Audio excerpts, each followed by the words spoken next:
Okay, so hi everyone. So let's look at some thoughts. Like thoughts like I don't know, I can't.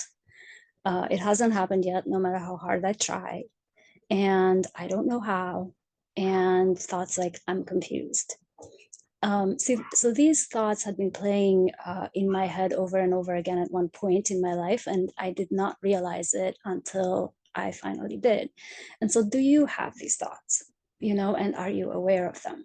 So let's back up a little bit because I want to give you a quick explanation about the relationship between feelings and thoughts, and how different people are at different levels of awareness of this relationship. And so I'll give you kind of three main levels, and going from only being vaguely aware of just your feelings, then to being aware of your feelings fully, but only being vaguely aware of your thoughts, and then to the next level where you are aware of your feelings and your thoughts fully, and you also know how to control this relationship. So whatever your level is, you just want to get to the next one, and then the next one, and you want to do it slowly but surely. You don't want to kind of jump the gun and move too fast, because you always have to come back. You have to move systematically and consistently. So let's look now at the first level. Let's call it the first level, where you may only be aware vaguely of this feeling of being, you feel a little off, you feel sad, you feel some frustration, some disempowerment, but it's all kind of in the background. And so you're not fully aware of it yet. You're just kind of just used to kind of just manage it and go through it. um, you usually kind of suppress your feelings because you don't really know what they are, and you may not even feel like you are justified in being sad. Maybe you have a good life, and just on paper, and so you may think, this is crazy, like, why am I even sad? And so you ignore them as much as possible, or you manage it. You kind of hide them under the rug so you can continue with your daily tasks and your daily life. However, life at this level feels kind of sluggish. It feels harder. It feels blah, uninteresting. Yeah, and just kind of, yeah, not very interesting. So at the second level, you are already in touch with your feelings, meaning that you know how to identify them. You know what they are. When you feel something, you can name it. And so you know how to identify them, and you also can feel them fully. Um, so let's say you feel a rush of heat, um, and your cheeks turn red all of a sudden, and then you say to yourself, oh yeah, here is shame. Like, I identify it, I know this emotion, I've uh, become familiar with it. I know its name. I know how it feels like, and here it is. And then, at this level, you you let it pass through you. You let shame pass through you. You're like, yeah, here it is. I'm letting it pass through it. I feel it, and then you just kind of continue with your day. So you're really good at feeling your feelings and releasing them, but this is only temporary. So shame will come back. Like, if you meet a similar circumstance again, it's going to come back, and you're going to have to go through this process over and over again. So why that happens is because you are only vaguely aware of the thoughts behind the feeling. So you may kind of know you have some thoughts there that are kind of bringing this emotion, but you're not really like zoomed in on them. You're not fully aware of them, and you're not working with them yet. So it's just kind of like you're at the level where you're just feeling the feeling because somebody told you feel the feeling, let it pass through you, and then move on. However, um, in theory, you may know, like, that there is a strong relationship between your feelings and your thoughts, and that it is your thoughts that create these feelings, but you're not yet trained to immediately after feeling the feeling, ask yourself questions like, what are my thoughts here?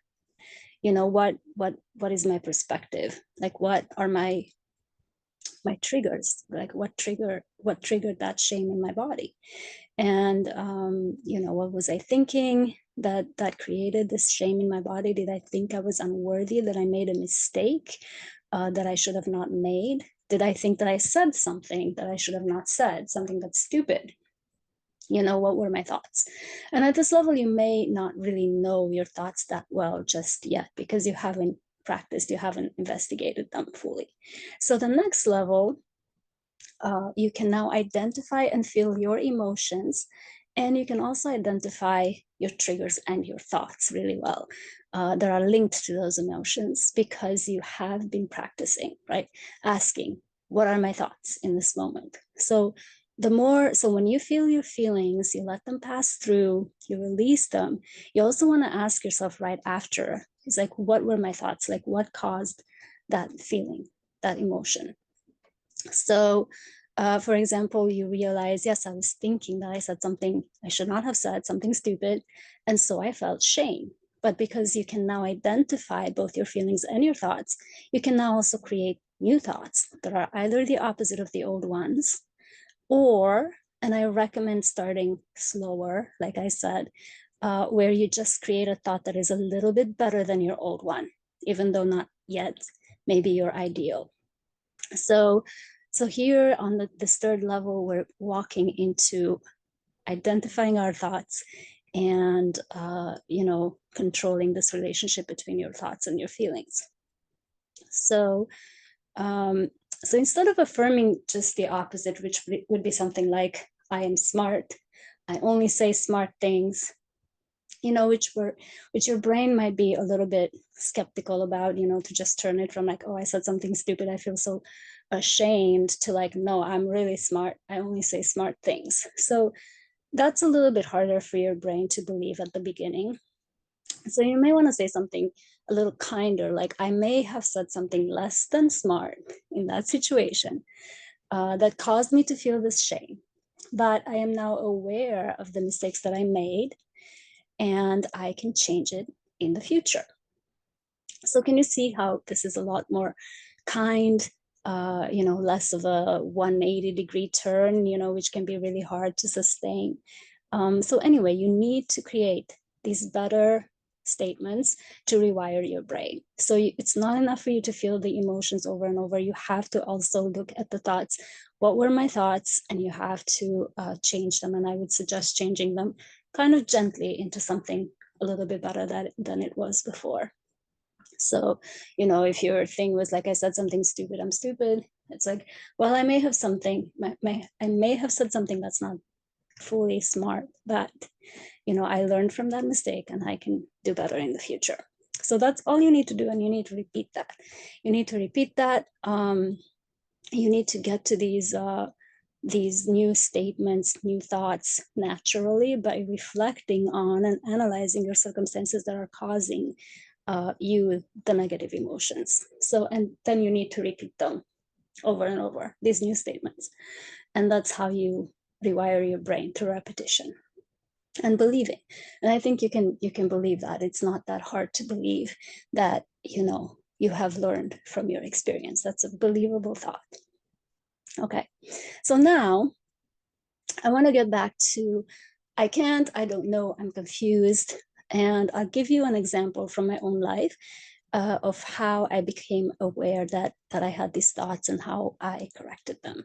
So there was a time when I didn't have a lot of money because I was creating one of my businesses. And this was also a time when the service industry in the US was a little bit deteriorating, in my opinion, to put it, I don't know, that's a good way to put it, I guess. So all of a sudden, when I was at the airport, I had to now check in by myself on those computers. And then I had to tag my own bags. And I had like a really hard time. I did not want to do it. I was very, very resistant to doing that. And so I was trying to explain to the staff at the airport that I don't want to do it, that, they have to do it because I bought a ticket. And they wouldn't have it, of course, because those were the rules, the new rules.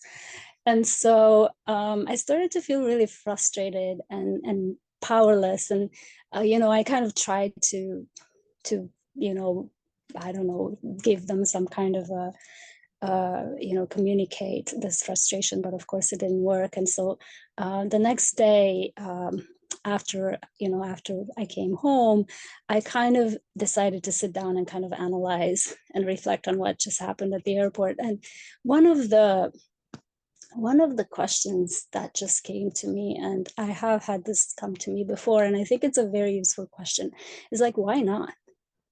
Like, why not check myself in? Like, what was the big deal that made me, uh, so upset?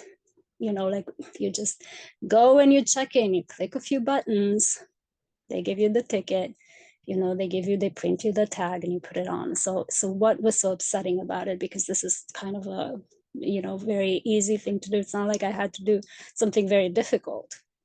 And so that's a good question to ask, right? Like, it's like, why not? And so by asking this question, because your brain is always going to respond to your questions,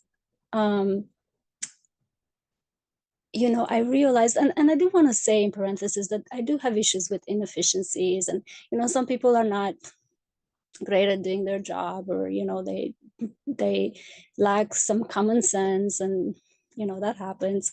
And I understand that it's important to understand that and to see that, and not to cover that up. But at the same time, it's also important to be aware that, when you're analyzing your own reactions, you want to keep it focused on you and only you, and you don't want to go into blaming others, because then you're not focusing on your reactions anymore. And you can blame them later if you'd like. If you still want to, you probably won't want to anymore, but because it's really not about them. But just remember, it's like, yes, there are inefficiencies, and yes, you may be right in certain ways, but still my reaction was a little bit out of place. If you really think about it logically, you just click a few buttons. You don't have to stand in line. So it could actually be, people might even prefer it. So why not me? So why didn't I like that? So yeah, so focus on you. Don't blame them right now. Be aware, but don't blame them. So let's put the focus back on you. And then let's see, let's see what it is. And then so give me a second here.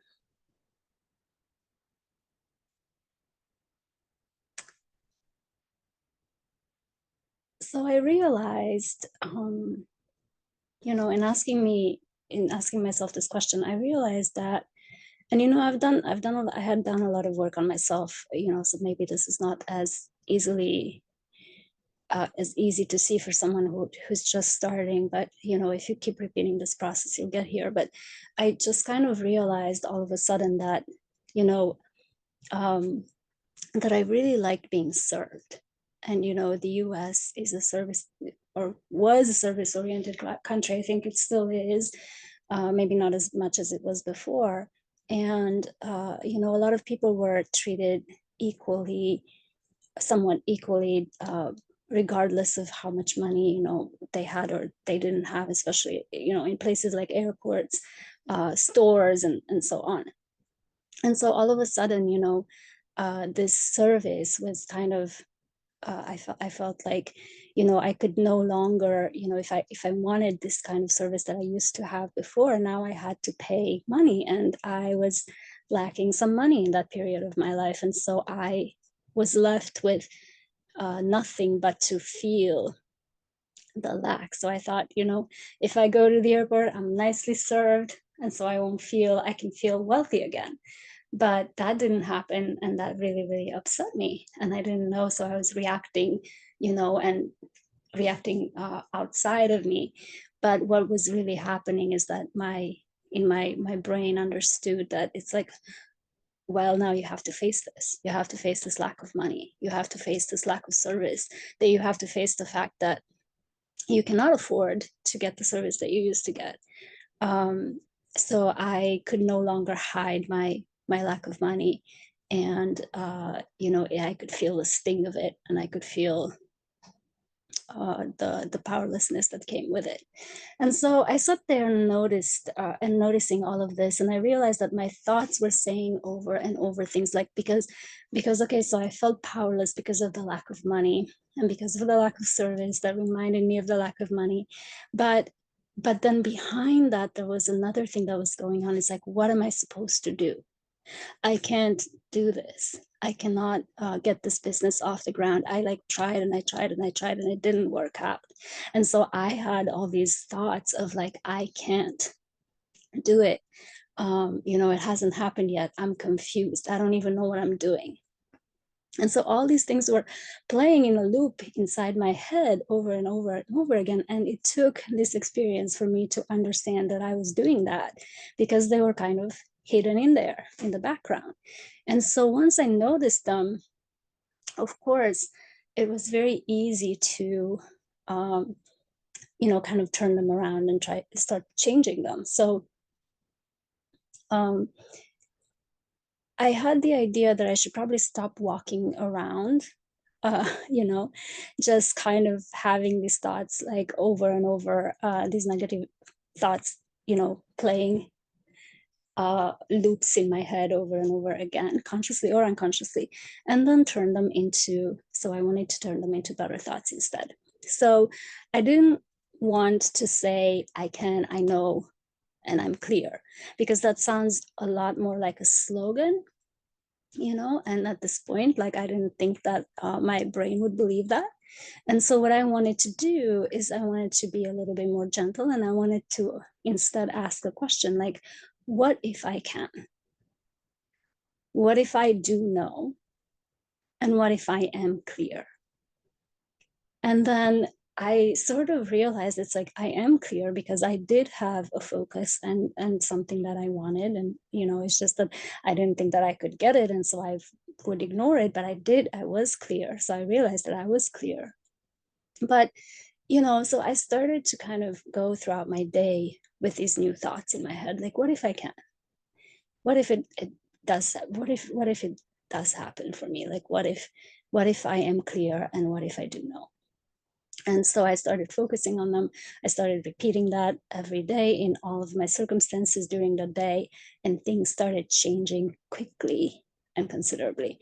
So do you have a situation in your own life that needs some analysis?